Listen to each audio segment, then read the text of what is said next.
That's when I read it, yeah, the message just straight out of her head. It said kiss me now and never, so got close to the step. I hesitated cause her neighbours might just peek out of bed, but I said fuck it, gotta trust in how you feel in the end. I swear it should have been awkward, it should have been tense, cause she's a friend of a friend and we barely just met. But now I have her by the neck and she's pulling me in. All the commotion and emotions here in top of lip bins. And she was good in the street life, but she fell for a street guy. And she's a classy girl, watch her worlds just collide. We wanna last forever, but we're lucky for tonight. So I'm a guilty pleasure, at least the pleasure is both sides. So if I love it like fireworks, I say we go ahead and let it burn. I'd rather short and bright than grow old and fight. You don't cage and exotic bird. No, if loving's like fireworks, I say we go ahead and let it burn.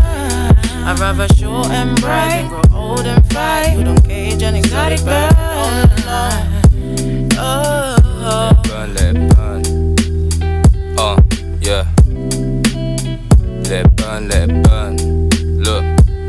Because your beauty in life is an inevitable death. So don't be sad that it's over, be glad that we met. I'd rather live on the edge and sit and live with regrets. I'd rather send that text instead of thinking what if. Because it's funny how life goes, cause women just come and go. Maybe it's my fault, and my road is so low, but I can't help but to feel just so low. When the candle melts and the dinner goes cold. So if I loving like fireworks, I say we go ahead and let it burn. I'd rather short and bright than grow old and fight. You don't cage and exotic bird. Loving's like fireworks, I say we go ahead and let it burn. I'd rather short and bright than grow old and fight. You don't cage and exotic bird.